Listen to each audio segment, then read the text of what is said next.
ben c'est ça, on a voulu essayer un concept de déjeuner virtuel. On n'a pas de café à vous offrir ce matin ou de toast là, au beurre, mais écoutez, vous pouvez manger ou prendre un café pendant l'activité sans problème. Vous êtes libre de le faire, donc n'hésitez pas à vous mettre confortable pour l'activité d'aujourd'hui. Sinon, je voulais aussi saluer Élise Tremblay, qui est agente de com ici au Conseil régional de l'environnement. Élise va m'assister si vous avez des questions, si vous avez des besoins, des problèmes techniques pendant l'activité aussi. Vous allez pouvoir les écrire sur le chat, puis Élise va pouvoir regarder le tout avec vous. Salutations aussi à Caroline Duchesne, qui est directrice générale du Conseil régional de l'environnement, qui est avec nous aujourd'hui aussi pour l'activité. Sans plus tarder, le menu du jour aujourd'hui, parce qu'évidemment, c'est un déjeuner. On va faire une petite introduction très, très brièvement. Je vais être votre animateur pour la journée. Puis, ensuite de ça, on va faire un tour de table. Et je voulais dire un gros merci à nos deux invités d'aujourd'hui, qui est Nathalie Drapeau et Marthe Beaumont. On va pouvoir leur donner la parole dans quelques instants. Puis, c'est vraiment, on est chanceux, on est vraiment privilégiés de les avoir parce qu'ils vont nous donner des présentations très concrètes sur comment on peut améliorer la gestion de matières résiduelles en entreprise, notamment pour les entreprises en Gaspésie. Donc, merci beaucoup d'être là, Nathalie. Merci beaucoup d'être là, Marthe.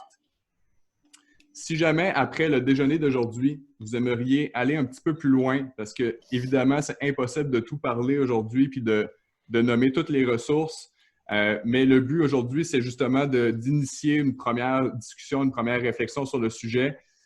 N'hésitez pas à me faire signe. C'est un peu mon rôle dans la région de la Gaspésie. Je travaille avec le programme du Fonds EcoLeader. Il y a différents outils qui peuvent vous aider en gestion des matières résiduelles, dont notamment le Fonds EcoLeader, qui est un programme de subvention. Donc, par exemple, si vous écoutez aujourd'hui la formation puis vous dites que ça serait intéressant que j'aille plus loin, je pourrais peut-être engager un expert, un consultant pour m'aider dans la gestion des matières résiduelles, bien, sachez que c'est le genre de projet qui est admissible au Fonds EcoLeader. D'autres exemples de projets qui pourraient être réalisés avec le Fonds EcoLeader, c'est un diagnostic des pratiques de l'entreprise, une caractérisation des matières résiduelles, une analyse d'un problème particulier, par exemple d'une matière que vous n'arrivez pas à valoriser aujourd'hui, mais que vous aimeriez trouver une solution, recherche de solutions, comparaison d'options. Bref, tout le type d'expertise ou d'accompagnement dans lesquels vous aurez avoir besoin d'engager des honoraires professionnels, c'est le type de projet que le Fonds EcoLeader peut vous donner un coup de main. C'est d'ailleurs une activité qui est rendue possible aujourd'hui grâce au Fonds EcoLeader, donc je trouvais ça important d'en dire un petit mot. Sur le Fonds EcoLeader, aussi, peut-être juste vous dire que c'est un programme provincial qui est déployé dans chaque région administrative, dont la Gaspésie. Puis le Fonds EcoLeader, c'est concrètement deux outils concrets. Votre agent régional, donc ça, c'est mon rôle en Gaspésie, d'être un peu le premier contact pour les entreprises quand vous avez des questions pour un projet pour vous aider à améliorer votre impact environnemental. Mais sinon, c'est aussi un programme d'aide financière qui pourrait vous aider dans certains types de projets. Bref, ce n'est pas le but de la présentation aujourd'hui, mais si jamais vous avez une question, vous avez déjà mes coordonnées, je vous ai écrit ce matin, vous pouvez me contacter par courriel, puis ça va me faire plaisir de regarder ça avec vous. Donc, sans plus tarder, je vais passer la parole à notre première invitée. Merci Nathalie d'être là. Je vais te laisser te présenter avec ta présentation. Donc, je te laisse la présentation, Nathalie. Merci. Bon, alors, je vais déjà tenter quelque chose comme ça. Vous saurez me dire si ça fonctionne. Le partage d'écran. Ça fonctionne bien. Hey, bon, déjà, je suis impressionnée de moi-même. Alors, bonjour tout le monde. Écoutez, c'est très intéressant d'entendre la présentation de tout le monde. J'espère qu'il y aura quelques points qui pourront vous interpeller dans la présentation. L'objectif aujourd'hui, c'est pas tellement de dire hey, la régie, on est champion, puis parce que vraiment, les résultats, on a encore beaucoup de boulot à faire. Mais je pense qu'on a j'aime bien partager, moi, les murs qu'on a frappés. Et si vous pouvez les éviter, ben tant mieux. ça sera ça de gagner. Alors, la régie, pour ceux qui ne nous connaissent pas, nous, les deux partenaires sont la MRC du Rocher-Percé et la Ville de Gaspé. Et on est propriétaire, opérateur du centre de tri des matières recyclables, 4000 tonnes par année à peu près. du site de compostage qui est situé à Chandler et de traitement des boues de fosse septique aussi, je ne l'ai pas indiqué, mais on traite aussi des bouts de fosse septique. Du lieu d'enfouissement technique de Gaspé, on enfouit encore autour de 22 000 tonnes. Et on opère 3 écocentres qui sont de la MRC Rocher-Percé, puis il y a un écocentre à Gaspé qui est opéré par la ville de Gaspé, mais qui permet d'accueillir les matières générées sur le territoire. La régie, bien évidemment, nous, on gère aussi le contrat de collecte et transport pour les 2 territoires. On a un agent vert là, qui est multitâche.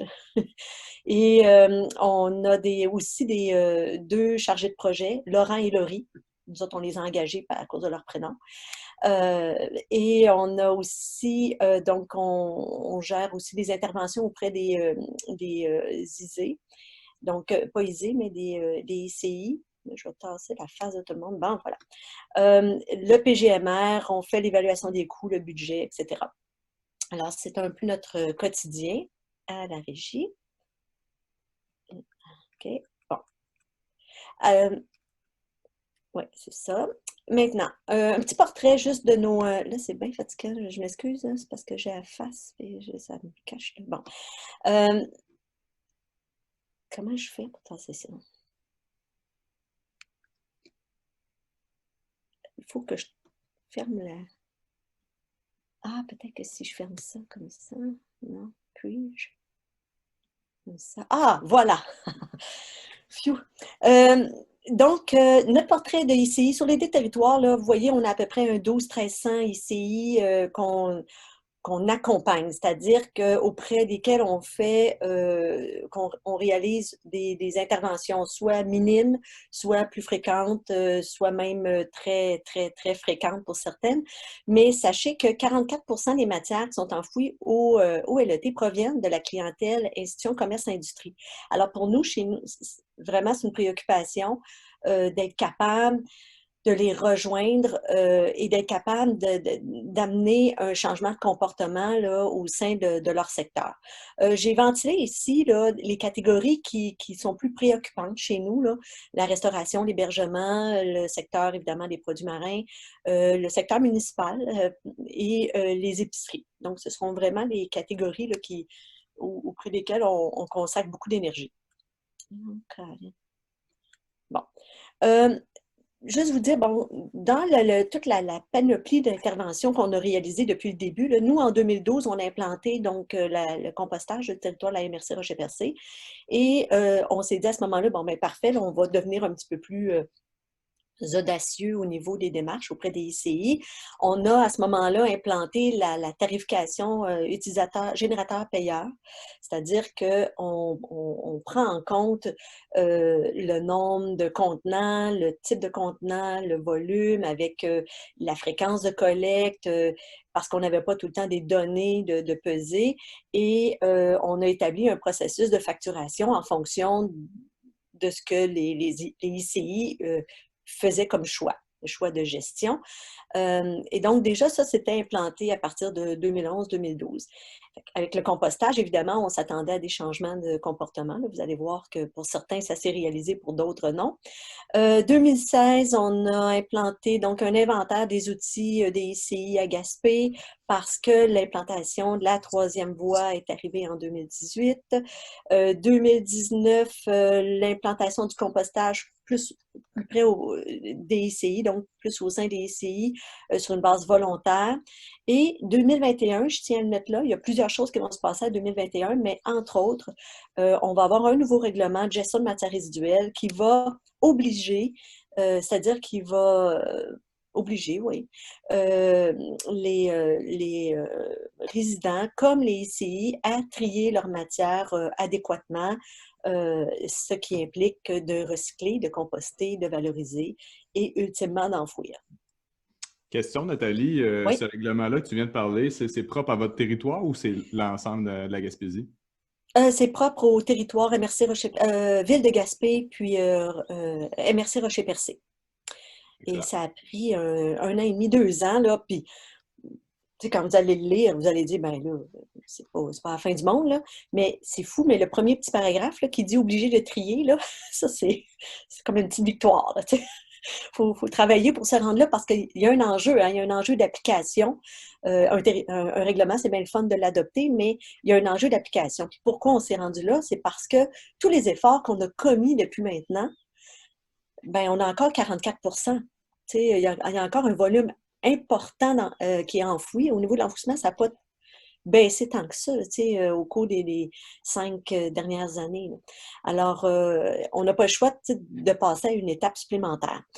Intervention projet 2020, je vous dirais, là, vous voyez à gauche là, sur la présentation. Alors, ce qu'on a fait en 2020, on a envoyé des lettres. On a envoyé 1300 lettres. On a fait des activités d'information. Il y a eu des formations, des ateliers, des kiosques, des rencontres de groupe quand on était invité.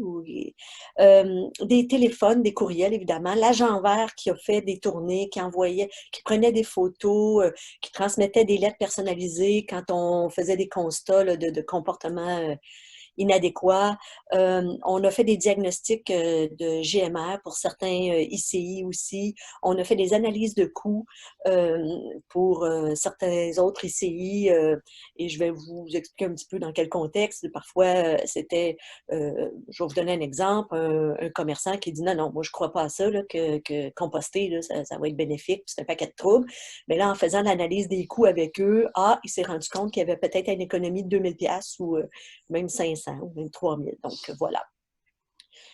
À droite, vous voyez 3 catégories pour lesquelles on a fait une approche un petit peu plus spécifique. Les cantines, entre autres, et là, la COVID est venue scraper notre démarche, là, soit dit en passant, mais les cantines, ben, on a fait une démarche pour dire, écoutez, c'est très important, essayer d'éliminer le plus possible tout ce qui est jetable, donc minimalement privilégier les contenants compostables, on les a aidés avec les fournisseurs, les catégories de contenants, on a fait des évaluations de coûts pour eux aussi. Bon, pour certains, ça a fonctionné au départ. On a réussi peut-être là, à changer là, les achats, c'est-à-dire les projections d'achat pour quelques cantines.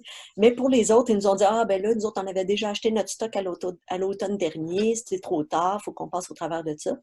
Et il y en a qui avaient déjà des bonnes pratiques, qui utilisaient déjà de la vaisselle compostable ou de la vaisselle même réutilisable. Là, et qui, eux, à cause de la COVID, se sont dirigés vers le jetable. Donc, on remarque qu'il va falloir reprendre la démarche encore pour l'an prochain. Pour les aires publiques, quand je parlais du milieu municipal, hein, normalement, il faut qu'ils prêchent par l'exemple. Alors, au niveau des aires publiques, on a du boulot à faire. Oui, on a implanté le 3 voies là, depuis 2019 côté Gaspé, mais on se rend compte que le taux de contamination est en lien direct là, avec le niveau d'achalandage. Du côté Mercier-Rocher-Percé, on a fait une caractérisation, c'est-à-dire que Laurent, en fait, quand je dis on, là, vous comprenez que c'est quelqu'un d'autre. Hein, et Laurent s'est ramassé comme une vingtaine de sacs qui provenaient des bacs de recyclage des aires publiques et il a aussi récupéré une douzaine de sacs de déchets qui provenaient des aires publiques et il a tout trié ça à la main. Et il a constaté, entre autres, qu'il y avait quand même, au niveau du recyclage, il y avait un 20 de taux de contamination. Puis, du côté des déchets, il a quand même constaté qu'il y avait un 20-30 de matière recyclable et il n'a même pas catégorisé, en fait, la portion qui aurait été compostable parce que ça, c'est une grosse portion. Là.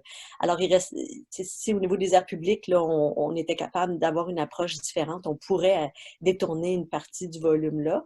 On a fait aussi des démarches très ciblées auprès des administrations portuaires qui génèrent principalement du carton souillé qui se rendait tout à l'enfouissement. Alors, cette année, ce qu'on a fait, c'est qu'on a converti des conteneurs à déchets en conteneurs pour de la matière organique souillée. Mais on s'est rendu compte que la clientèle là, qui utilisait ces sites-là a besoin de beaucoup, beaucoup d'encadrement, sinon d'arguments convaincants. Je vais y revenir. Alors, quelques cas spécifiques. Vous voyez là, au niveau restauration, le taux de détournement là, auquel on est arrivé, c'est à peu près un minimum autour de 42%. Quand la collecte des matières organiques est bien implantée, c'est minimum 42% qu'on réussit à détourner. On s'est rendu à du 70% même. Donc, c'est très intéressant pour ce cas-là, ce restaurant-là. Il a détourné 7,2 tonnes de l'enfouissement. C'est non négligeable. Il y a eu une épicerie auprès de auprès de qui on a fait une démarche, mais c'est pas une épicerie qui fait beaucoup de transformation, au sein de ses activités. Et on a quand même réussi à détourner 27%. Ils ont réussi à détourner 27%. C'est 18 tonnes, une économie de 4 500 on se rend compte qu'il y a des épiceries qui atteignent même des taux de 60% là, assez rapidement quand quand les interventions sont faites dans les bons départements de la bonne façon. Les résidences pour personnes âgées, c'est ce que je vous expliquais un petit peu, là, la COVID on était vraiment bien partis, mais la COVID est venue un petit peu, là, je dirais, modifier les pratiques, puis ça a reviré les résultats de bord, mais on a bonne confiance pour l'an prochain. De l'affichage, vous voyez de l'affichage, les bacs. Alors, nous, les freins qu'on constate, hein, c'est souvent l'accès aux outils, l'organisation. La motivation, on remarque, bon, au départ, il y a souvent, tu sais, changement de comportement, c'est d'abord, ah non, je veux pas faire ça, c'est trop compliqué. Alors, il faut souvent convaincre plusieurs fois, retourner plusieurs fois, changer l'approche pour convaincre l'ensemble des employés, parce que des fois, dans la gang, tu peux avoir un employé qui est convaincu, mais cet employé-là ne veut pas toujours prendre sur ses épaules oui, je m'occupe des autres et je vais les convaincre, puis je vais les surveiller, puis je vais les aider. T'sais. Alors, il faut convaincre quand même l'ensemble du personnel. Et bien évidemment, c'est sans parler là, du roulement de personnel. Là. À chaque année, nous, il y a des endroits, des ICI, là, il faut recommencer à chaque année. On s'est rendu compte qu'une réglementation ferme était incontournable parce qu'il y en a beaucoup qui nous ont dit, moi, tant que ça ne sera pas obligatoire, je ne le ferai pas. Utilisation des sacs compostables. Bon, je vous fais une parenthèse. Chez nous, donc, on utilise au site de compostage les sacs compostables pour les ICI grands générateurs sont autorisés, mais il y a un modèle de sac qui est autorisé et on est fournisseur, c'est-à-dire que nous, on achète des palettes de boîtes de sacs et on les distribue et la MRC assume une partie des coûts des sacs compostables. Mais ça devient quand même, tu sais, des fois, ils vont dire, ah, ça revient trop cher, les sacs, c'est compliqué. Donc, et puis si j'ai pas de sac, ben là, je composterai pas. Donc, quelque part, parfois, là, c'est pas nécessairement facile. C'est un aspect qui peut être challengeant pour l'implantation. Les facteurs gagnants, je suis correcte, Dominique, là, ou je suis déjà en retard dans ce mot affaires? Non, non, non, prends ton temps, Nathalie. OK, je parle vite. Je pourrais parler plus vite, mais ça devient moins cohérent. Donc, les facteurs gagnants, c'est de fournir ou de financer ou de soutenir une partie du matériel. Du côté de la MRC Rocher-Percé, ce qu'on a fait, c'est que les 2 verges cubes, les conteneurs 2 verges cubes, pour les grands générateurs, on ne peut pas y aller avec des bacs roulants, donc on y va avec des conteneurs. Bien, ce qu'on a fait, c'est qu'on a procédé à un lot d'achat et on y va un peu là, sous la formule, bon, OK, très bien, ce ICI-là a besoin d'un conteneur, on le livre et les coûts sont évidemment assumés par le volet ICI, mais ça ne force pas le commerce à s'acheter un conteneur à 1500$ en partant. Alors, c'est une formule. La location est une formule aussi. Les sacs, on contribue en partie. Les petits conteneurs, souvent, ce qu'on va faire, c'est qu'on va fournir le premier petit contenant, le premier petit bac de 45 litres en cuisine, puis les autres, ils vont les acheter. Donc, on a remarqué que c'était un facteur gagnant pour implanter une meilleure pratique au niveau de la gestion de matières organiques. Un accompagnement pratique et soutenu. Il faut aller en cuisine, il faut être pragmatique, il faut être créatif aussi. Tu sais, par exemple, pas hésiter à dire, regarde, là, ta poubelle, là, ce qu'on va faire, c'est qu'on va y mettre une affiche. C'est plus une poubelle, c'est maintenant un bac à matière organique. Puis là, tu n'as pas besoin de te racheter d'autres contenants. Donc, tu sais, c'est de réaménager avec eux à l'interne. Je vais vous donner un exemple. Il y a un restaurateur, là, et ça m'a pris 5 fois là, avant qu'il accepte de me voir. Là, puis même, là, il me voyait arriver et disait « Ah non, pas toi. » Il était vraiment tanné de me voir, mais j'ai persisté. Et finalement, lui, ça l'a payé, et la pratique est demeurée. Mais il faut vraiment être tenace, puis c'est vraiment du contact très, très personnalisé. Une question pour toi, Nathalie. Oui? Je trouve l'argument de l'avantage économique intéressant. Tu inscrivais sur la diapositive précédente que ça ne peut pas être garanti, mais est-ce que vous voyez généralement qu'il y a un avantage économique d'optimiser sa gestion de matières résiduelles en mettant en place le compost, le recyclage?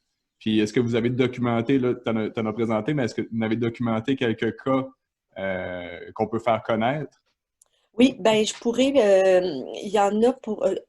Ben, vous allez voir dans les prochains cas, là, j'en cible quelques-uns. Mais sachez que ce qu'on fait pour ceux, c'est sûr que c'est plus facile à documenter quand il y a le passage, quand il y a la gestion de matière organique. On n'a pas documenté ceux, par exemple, recyclage, juste recyclage déchets, parce que la fraction déchets à détourner est beaucoup plus mince en général, sauf par exemple pour les administrations portuaires où là, vraiment, la portion carton était importante. Mais pour ceux, gestion de matière organique, en début d'année ou à la fin de l'année, on leur transmet un genre de bulletin. Ils reçoivent une lettre qui indique oyez, oyez, bon, selon les chiffres qu'on a obtenus, alors vous avez détourné X% vous avez un taux de valorisation de X%, bravo. Ou bien on dit, si le taux de valorisation n'est pas au rendez-vous, ben là on dit oups, voici les pistes sur lesquelles vous devriez peut-être travailler. Puis là, on soumet plein d'idées, on soulève plein de questions. Et ça fait partie justement un petit peu plus loin, je vais y revenir. C'est correct si je continue, puis si je n'ai pas répondu à la fin, tu pourras me revenir avec ta question. C'est parfait. OK. Tu vois, le AEW à Chandler. Le AEW, au début, il y avait une certaine réticence au compostage. On a procédé à un accompagnement progressif, soutenu. Quand je dis soutenu, c'était pas loin du harcèlement, de 2015 à 2017. On a finalement réussi. Comment on a réussi? C'est en produisant des affiches très personnalisées, avec les photos, tu sais, vraiment avec la prise de photos de ce qui était réellement généré sur les lieux. Et là, ça s'est traduit là, en dedans de quelques mois en 58% de taux de valorisation. Alors, ça pour nous, ça, c'est un cas à succès. Je pense que ça répond peut-être un peu là, à la question que tu soulevais précédemment. Un autre, ben, on a fait de l'accompagnement auprès d'écoles primaires, secondaires. Bon, ça aussi, ça nous a pris 6 ans avant d'y arriver, curieusement. Mais quand je parlais tantôt, tu sais, ça prend un porteur de ballon.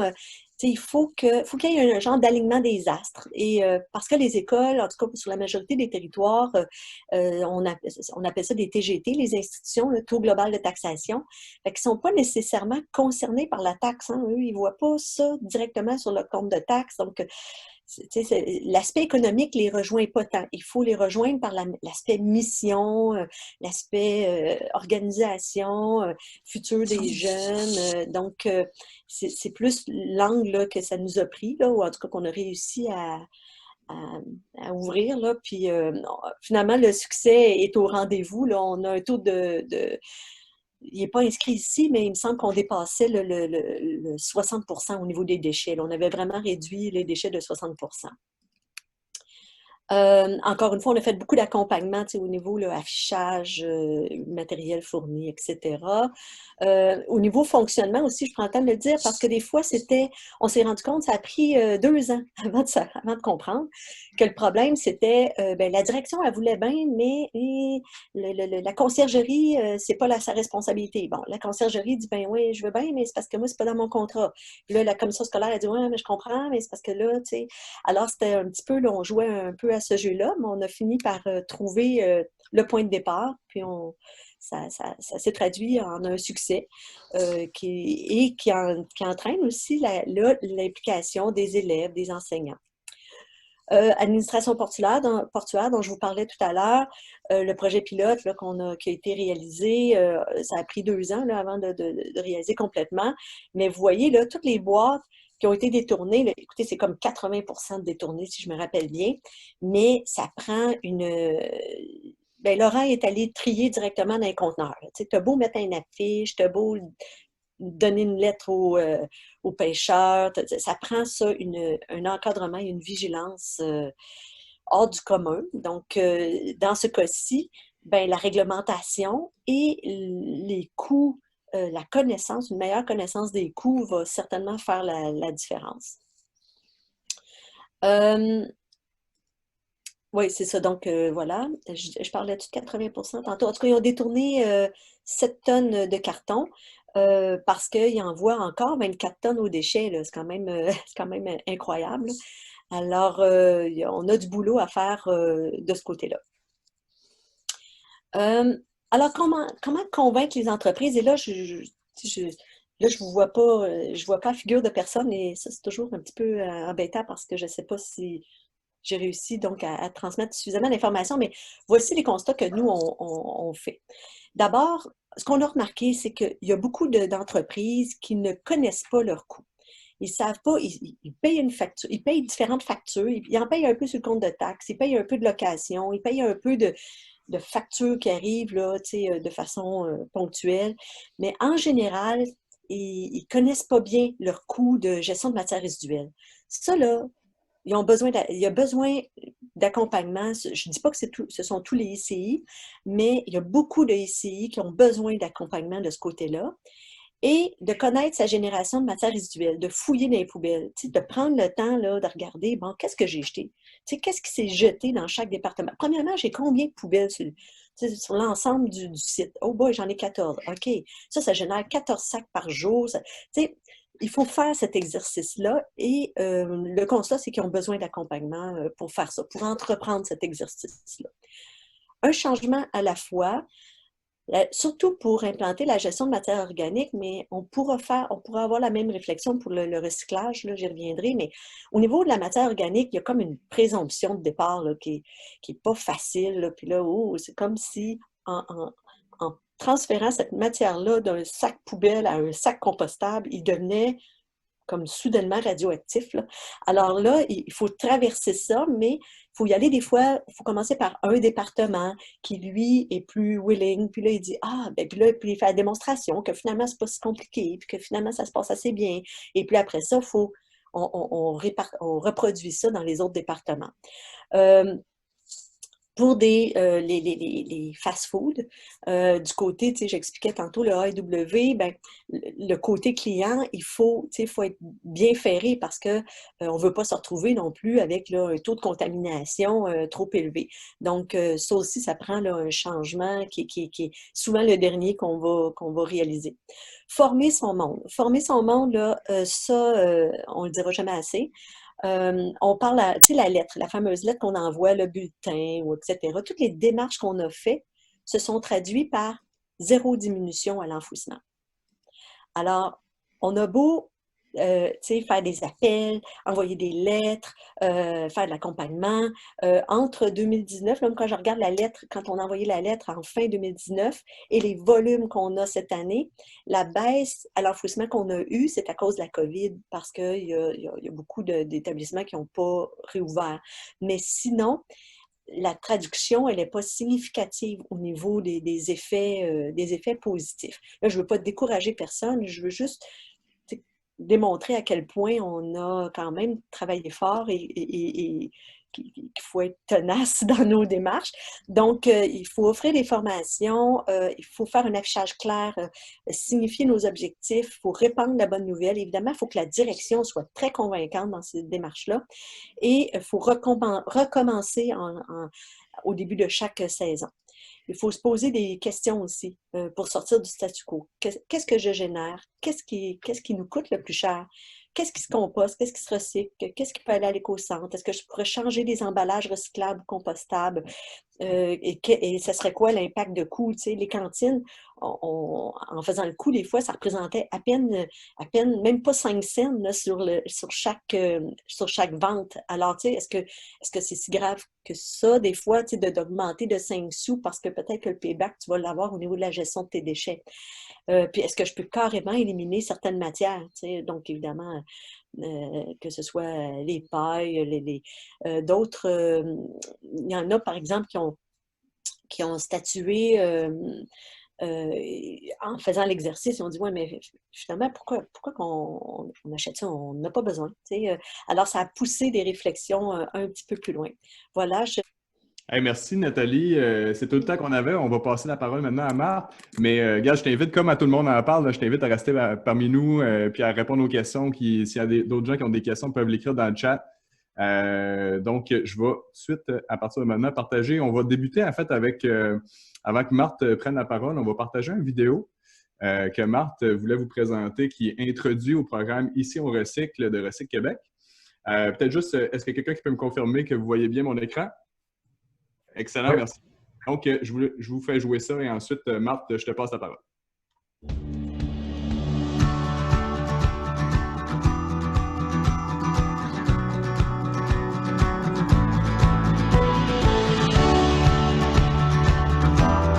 Guarana Marketing, c'est une agence de marketing web. Nous, on fait principalement de l'inbound marketing, c'est-à-dire de la stratégie de contenu pour nos clients. Quand on est une petite entreprise, on ne sait pas trop quels efforts on peut mettre. Est-ce que ça va coûter cher? Qu'est-ce qu'il faut faire? C'est quoi les petites actions qu'on peut faire qui peuvent rapporter? Avec les commentaires de l'analyste d'Ici on recycle, ça nous a permis vraiment d'aller dans la bonne direction et de s'assurer qu'on faisait toujours les bonnes actions qui allaient rapporter le plus au niveau de la protection de l'environnement. Avec l'équipe du programme Ici on recycle, ça nous a amené à aller un peu plus loin, à s'assurer qu'on recyclait bien les piles. Maintenant, on utilise des piles rechargeables. On fait plus attention au papier qu'on le faisait avant. On en utilisait déjà peu, mais maintenant, on fait très attention et on s'assure naturellement que le tout soit recyclé.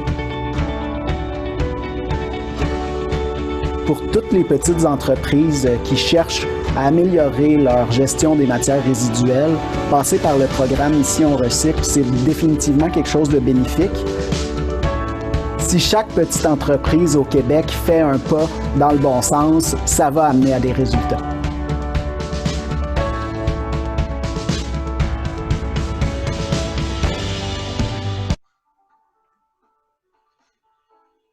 Et voilà.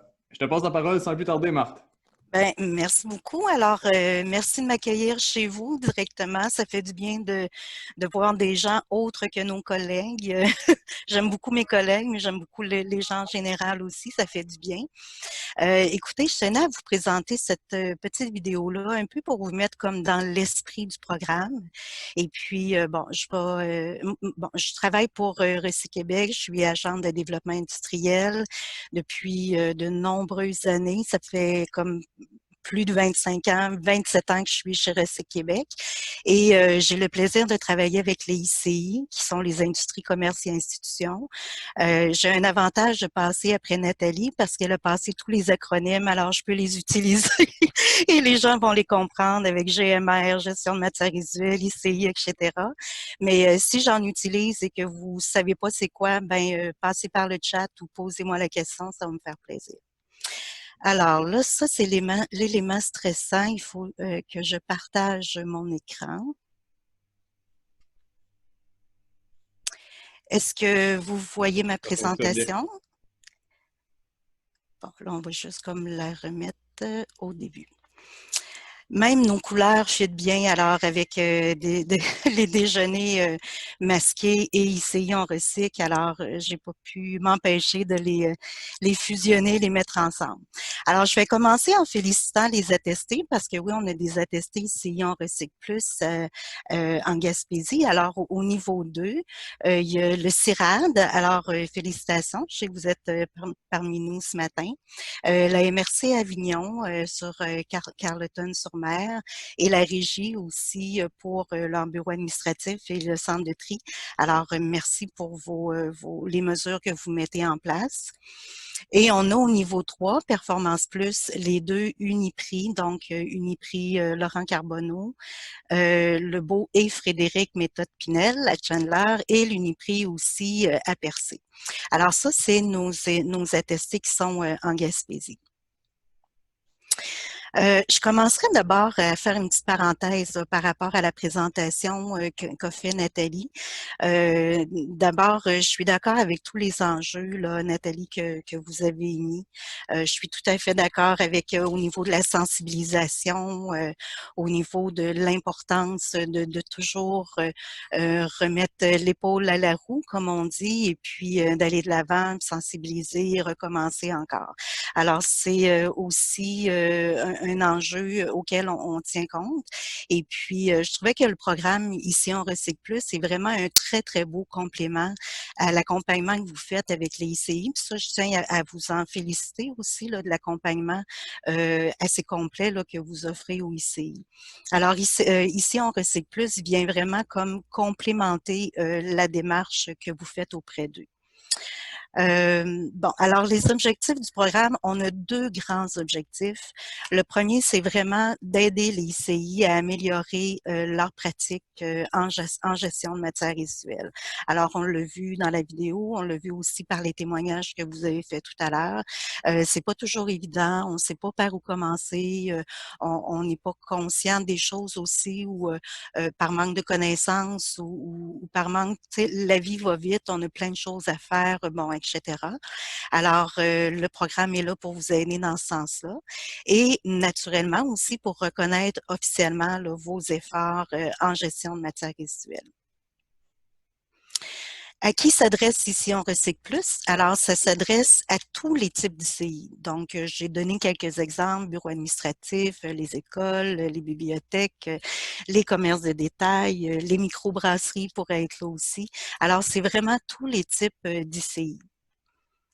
Et ce, peu importe le degré d'avancement en gestion de matières résiduelles où vous êtes, alors on ne reconnaît pas seulement les champions, on vous prend là où vous êtes rendu dans votre démarche.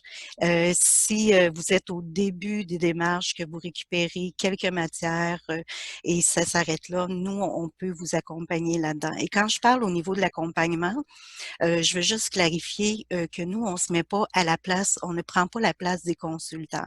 Il n'y a rien de tel qu'un consultant qui va dans votre entreprise et qui va faire un diagnostic, une caractérisation, qui va pouvoir vous donner de l'information, etc.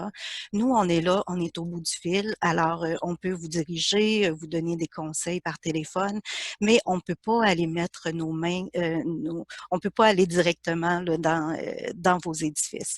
Alors, on vient comme en complément à des consultants potentiels là, avec qui vous pourriez faire affaire. Pourquoi aller vers Ici on recycle plus? Alors, je dirais plutôt pourquoi vous en priver. Et là, je vole une ligne à Dominique Cyr, qui m'a fait cette réflexion-là cette semaine. Puis j'ai dit, wow, c'est vrai. Pourquoi, dans le fond, s'en priver? C'est un service d'accompagnement. Pour avoir un service d'accompagnement, puis aussi des outils pratiques et concrets. Et ça, c'est gratuit. Alors, vous pouvez avoir accès, et ça, je vais en parler un petit peu plus loin. Vous avez accès au portail de façon gratuite. Les outils sont gratuits aussi. Et tout ce qui est dans le portail et l'accompagnement est gratuit. Pour vous positionner aussi comme leader dans votre secteur d'activité et faire connaître vos réalisations auprès de votre clientèle. À cet effet-là, on a effectué un sondage et puis le sondage a démontré qu'il y avait près de 76% des consommateurs qui privilégiaient l'achat chez les détaillants engagés envers l'environnement. Alors, ça, c'est un point qui est intéressant à considérer. Et dans le cadre du programme, on a également mis pour le considérer puis faire rayonner nos attestés. On a une carte qui géolocalise nos attestés, qui offre un produit ou un service direct à la population. Ensuite de ça, pourquoi aller vers Ici on recycle plus? Pour mobiliser vos employés autour d'un projet commun. Alors, puis Nathalie pourra aussi sûrement en être témoin de certains témoignages à ce niveau-là. Il y a vraiment une belle mobilisation qui se fait autour de ce projet-là. Alors, en tout cas, on va y revenir là, un petit peu plus loin. Et pour faire rayonner aussi vos valeurs environnementales auprès de vos employés ou auprès de vos futurs employés aussi. Alors, je vous parlais d'un sondage tout à l'heure. Ce sondage-là a démontré aussi qu'il y avait 76 des milléniaux qui considéraient les pratiques environnementales et les valeurs en place dans le choix de leur employeur. Alors, on voit que avec tout le mouvement aussi qu'il y a eu dans les dernières années au niveau de l'environnement, on voit que c'est vraiment une préoccupation au niveau des jeunes et que c'est un critère qu'ils prennent en compte là, pour le choix de leur employeur. Le programme Ici on recycle plus a connu une refonte complète en 2018. Ça faisait 15 ans qu'il existait. Alors, depuis 2003, il y a beaucoup de choses là, qui ont changé dans l'industrie. À ça, ben là, c'est ça, je vous vois pas. Je voulais fonctionner un peu par, par levage de main ou par commentaire. Mais en 2003, plusieurs entreprises récupéraient déjà le papier carton. Ça, c'était déjà assez bien enclenché. Mais quand on parle du plastique, quand on parle des résidus alimentaires, je ne sais pas s'il y avait beaucoup parmi vous d'entreprises qui récupéraient les résidus alimentaires, qui récupéraient les piles, la peinture, les fluorescents, les ordinateurs, on pourrait en nommer plusieurs.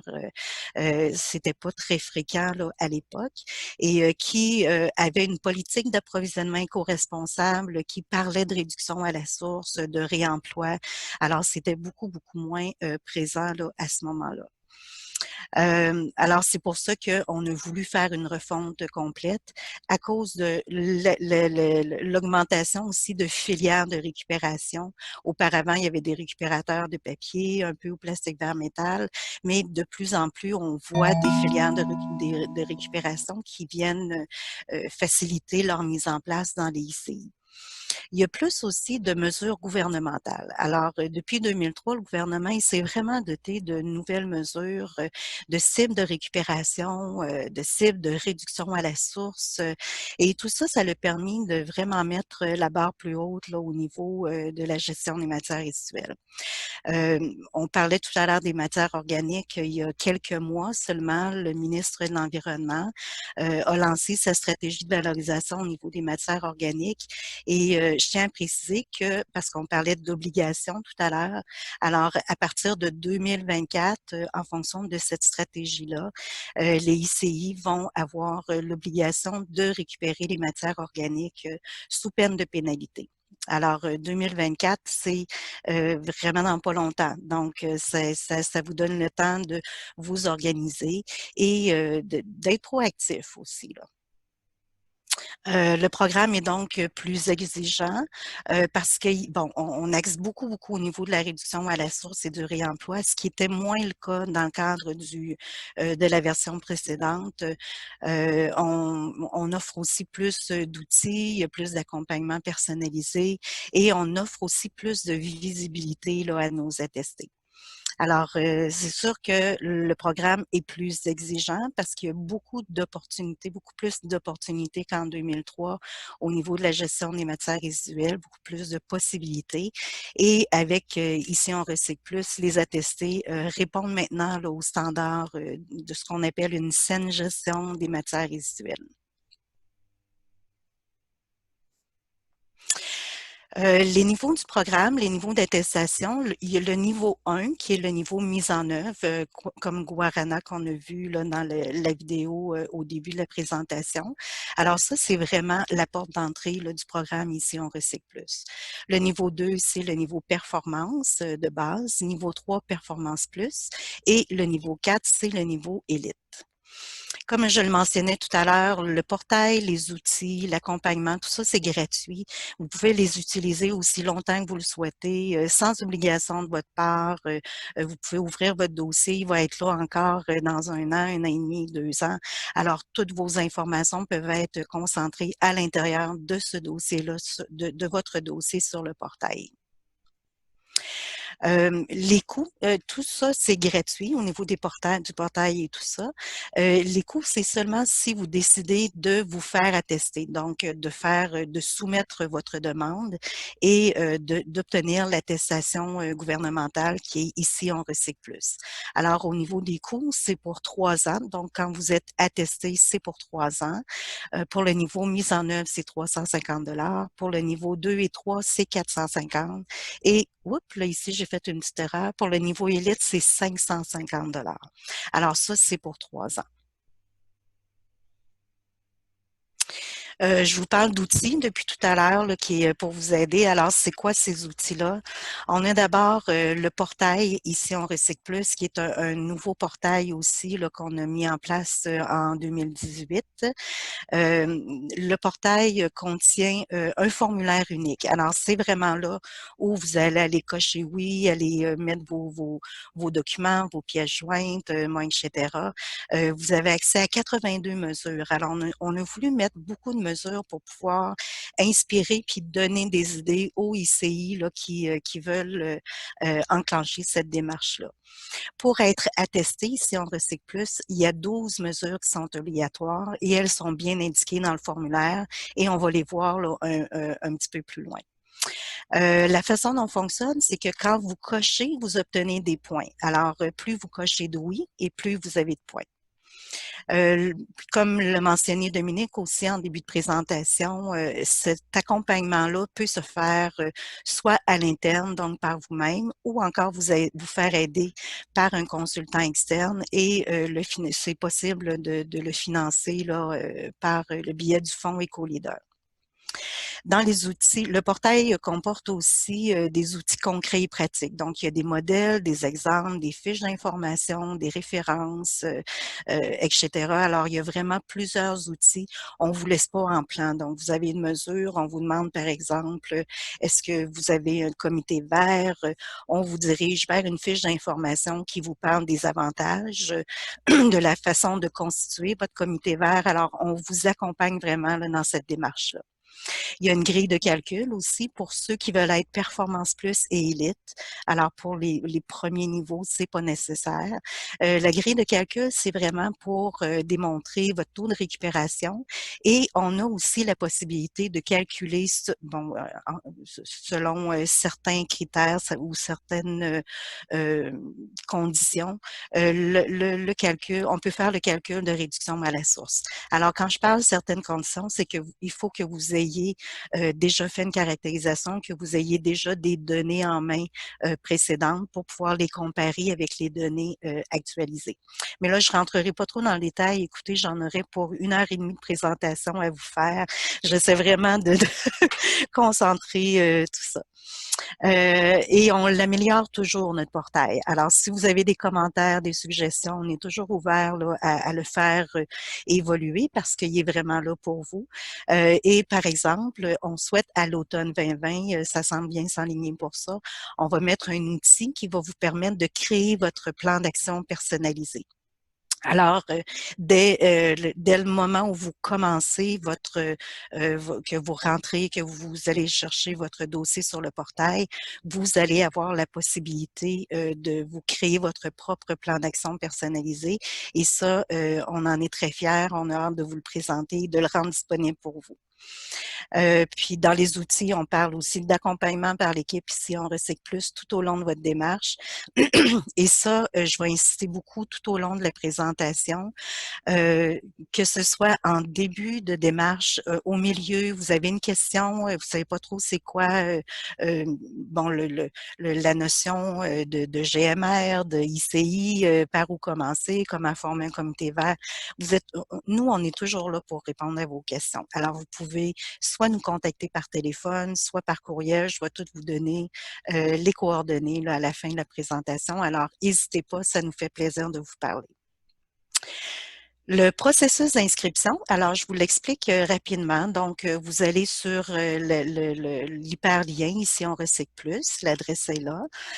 Pour s'inscrire, là, vous allez tomber sur la page pour vous inscrire au portail. Donc, si vous avez déjà si votre inscription est déjà faite, vous rentrez vos données ici. Et si vous voulez vous inscrire au portail, vous allez ici. Vous pouvez aussi consulter, ici j'ai mis en bas, là, le guide utilisateur où les modalités sont aussi directement à cette page-là qu'on appelle en bon français la page de login, de connexion. Ensuite de ça, vous allez arriver directement dans le dossier que vous allez pouvoir vous constituer. Alors là, après vous êtes inscrit à titre personnel ou pour votre entreprise, vous devez créer votre fiche d'établissement. Alors, je vous démontre, le portail est quand même très intuitif, assez convivial, assez facile d'utilisation. Alors, je vous les démontre quand même un peu là, avec les flèches. Vous allez compléter votre fiche d'établissement pour aller donner quelques informations là-dedans. Et ensuite de ça, vous allez pouvoir venir ici, cliquer sur « Faire une nouvelle demande » et là, vous allez accéder directement au formulaire. Le formulaire, le voici, donc le formulaire de mesure. Vous voyez qu'il y a différentes mesures ici. Chacune des mesures est faite sous le même principe. Donc, vous avez le nom de la mesure. Ensuite de ça, on vous indique, là, c'est peut-être écrit petit, là, je ne sais pas de votre côté, mais on vous indique ici en rouge quand c'est une mesure qui est obligatoire. Ensuite de ça, on vous pose la question, est-ce que vous faites ci, est-ce que vous faites ça, etc. On vous donne le nombre de points aussi rattachés à chacune des mesures. Et un point super important, c'est qu'il faut toujours aller ici, cliquer ici avant de répondre. Alors, quand vous cliquez dans ça, vous avez vraiment vous avez vraiment le contenu qui est exigé pour répondre à la mesure comme telle. On vous donne aussi des exemples de pièces jointes, etc. Quand je vous parlais d'outils tout à l'heure, alors vous pouvez y accéder par mesure. Donc, pour cette mesure-là, est-ce que est-ce que la direction s'est engagée dans la démarche ici on recycle plus? Vous pouvez cliquer là-dessus et vous allez tomber sur un modèle de lettre d'engagement. Alors, on ne vous laisse pas en plan à vous arranger tout seul avec vos choses de votre côté. On vous suggère un modèle de lettre d'engagement que vous pouvez utiliser en tout ou en partie, bon, etc. Alors, mais on vous l'offre comme exemple. Ensuite de ça, vous allez cocher oui ou non. Et puis, vous allez insérer la pièce, dans ce cas-ci, la lettre d'engagement qui est signée et datée par la direction. Pourquoi on l'a mis comme mesure obligatoire, celle-là, puis Nathalie en a parlé aussi tout à l'heure, c'est que c'est tellement important que la direction s'engage dans la démarche. Ça lance vraiment un message très clair au niveau des employés et à ce moment-là, ça peut ouvrir toutes les portes, là. Ensuite de ça, ici, je vous ramène au niveau des réponses. Il y a oui, non, mais dans certains cas aussi, il y a ne s'applique pas. Alors, c'est un formulaire unique pour tous les types d'ICI, que ce soit une ICI de 2, 3 personnes ou encore une entreprise manufacturière de 2000 personnes. Dans certains cas, vous allez pouvoir cliquer ne s'applique pas. Par exemple, le comité vert, si vous êtes moins de 6 personnes dans l'entreprise, dans votre entreprise, vous pouvez cliquer sur « Ne s'applique pas ». Alors, le portail ne tiendra pas compte de ça, il ne l'utilisera pas, n'en tiendra pas compte dans le calcul de ces pointages. Le pointage, alors vous voyez ici, au fur et à mesure que vous allez cocher, oui, vous avez le petit baromètre là, qui vous dit à quel pourcentage le nombre de points là, que vous avez obtenu. Ensuite de ça, le portail, il est séparé en 4 catégories. Il y a une catégorie générale, la catégorie réduction à la source et réemploi où on vous propose une quarantaine de mesures pour vous inspirer, vous donner des idées. Il y a aussi récupération, recyclage et la dernière catégorie qui est au niveau performance. Alors, le processus d'attestation, vous cochez les mesures du formulaire, joindre les pièces justificatives, on l'a vu tout à l'heure, remplir la grille de calcul. Donc, la grille de calcul, elle est accessible aussi, là, comme je vous montrais tout à l'heure, mais ici, c'est la grille de calcul. Et ensuite de ça, vous soumettez votre demande et vous payez la facture.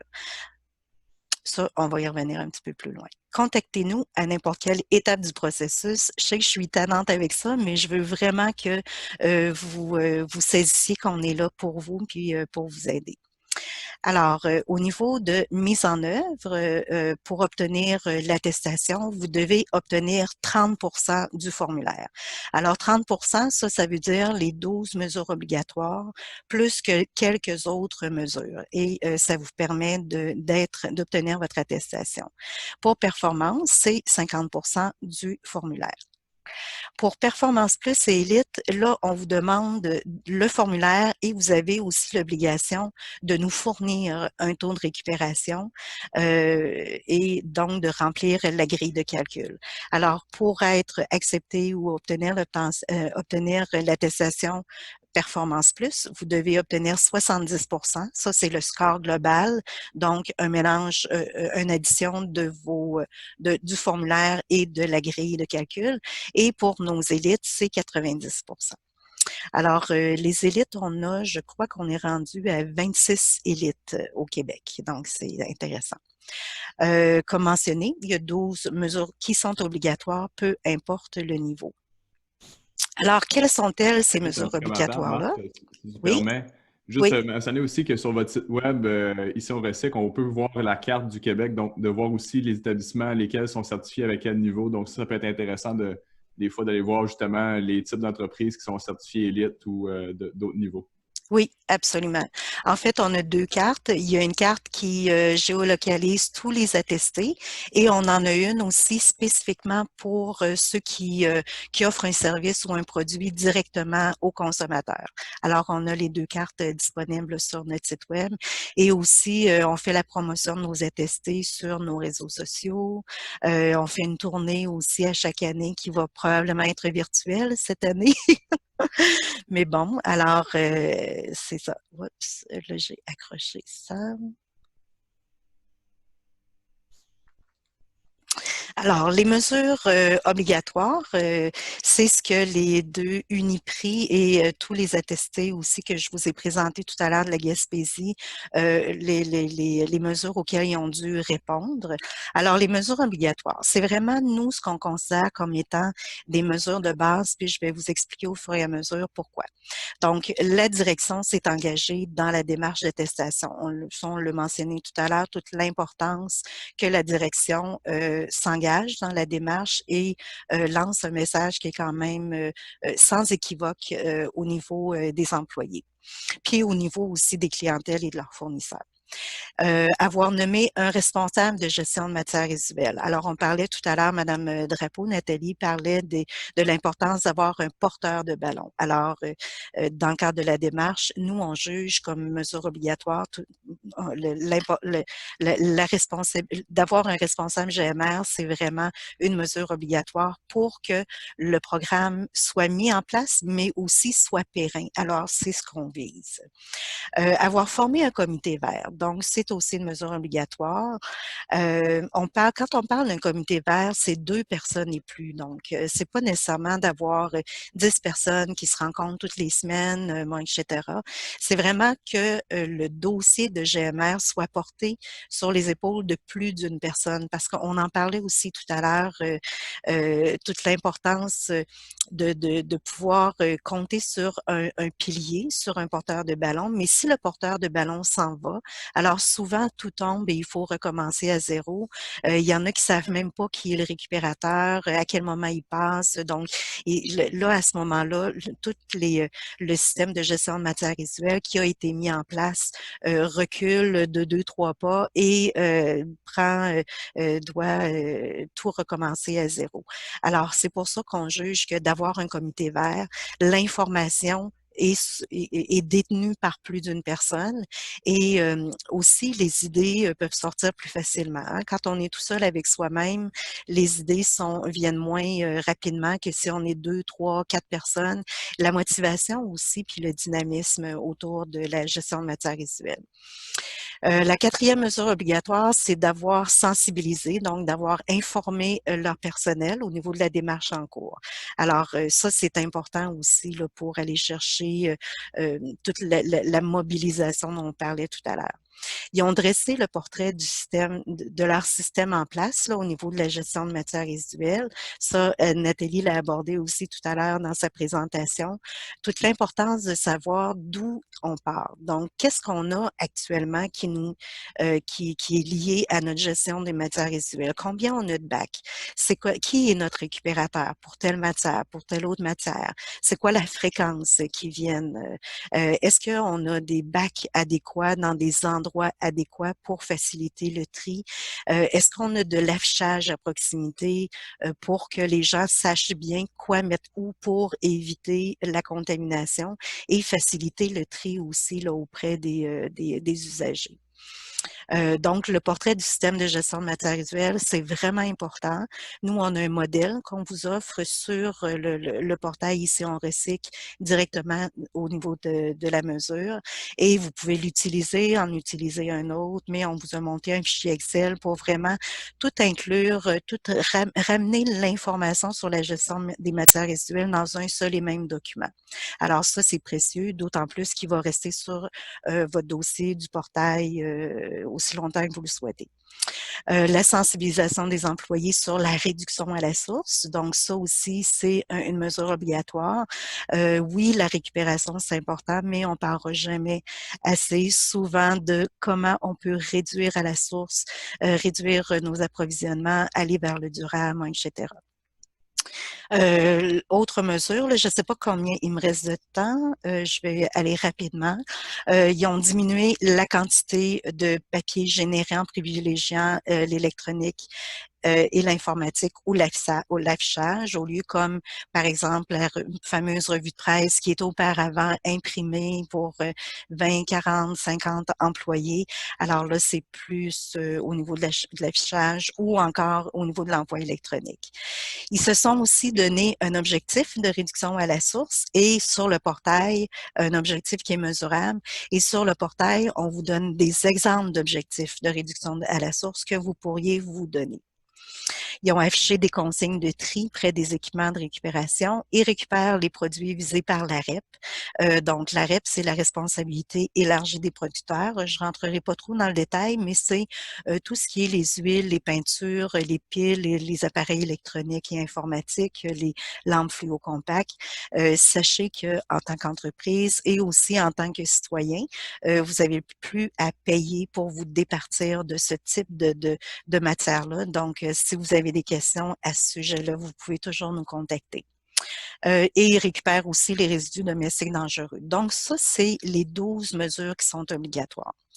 Pour nos attestés, pour Uniprix, les 2 Uniprix de Gaspé, de la Gaspésie, ce qu'ils ont fait aussi au niveau de la catégorie générale, ils se sont donné un objectif de gestion de matières résiduelles.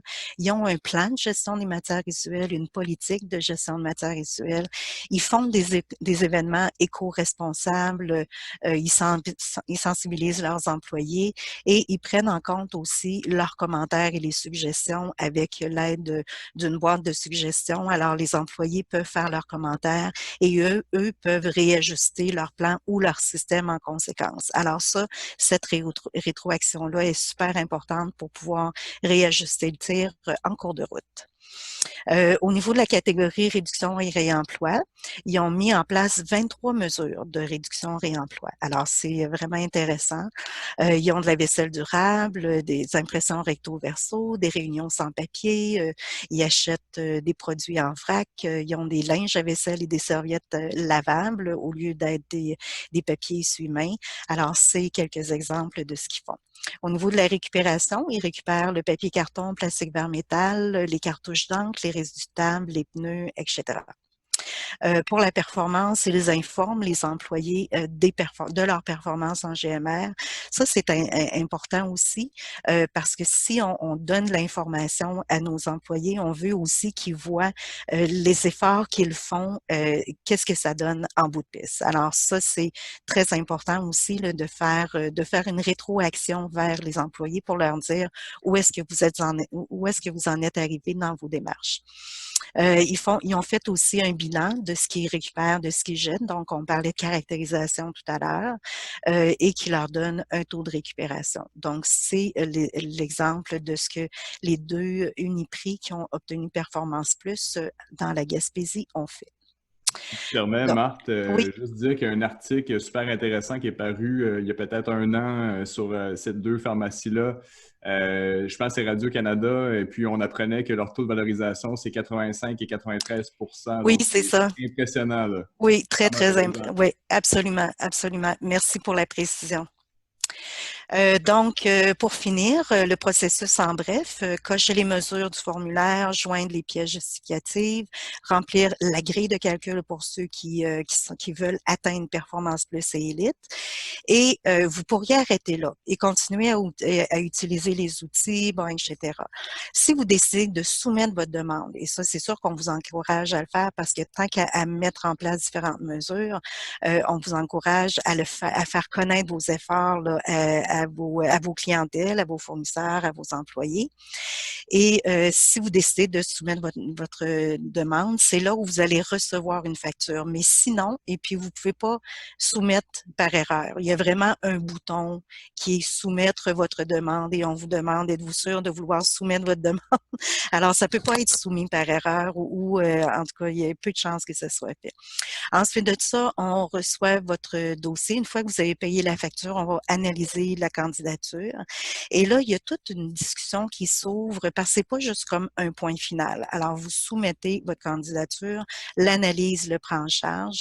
Et là, on regarde les différents points et on vous fait une rétroaction dans le sens que, oui, avez-vous regardé cette possibilité-là? Vous n'avez pas coché oui à cette mesure-là, mais peut-être que vous pourriez, j'ai lu dans votre plan d'action, par exemple, que Alors, l'analyste prend vraiment un grand soin à vous faire des suggestions et à essayer de vous amener encore plus loin. Des fois, ça peut être intéressant parce que si vous voulez passer de mise en œuvre à performance et qu'il vous reste vraiment pas beaucoup de points à aller chercher, ça peut être vraiment des suggestions qui sont intéressantes. Et là, il y a un dialogue qui s'ouvre. Donc, c'est pas comme un point final. Vous pourriez dire, moi, ça me suffit, ça me satisfait comme ça, ou encore décider d'essayer de mettre plus de mesures en place, là, etc.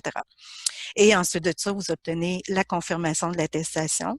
Et une fois que vous avez obtenu votre attestation, là, il y a des outils d'autopromotion qui vont vous être disponibles directement encore là sur votre portail. Donc, il y a des bannières que vous allez pouvoir afficher selon le niveau qui a été obtenu, bon, etc.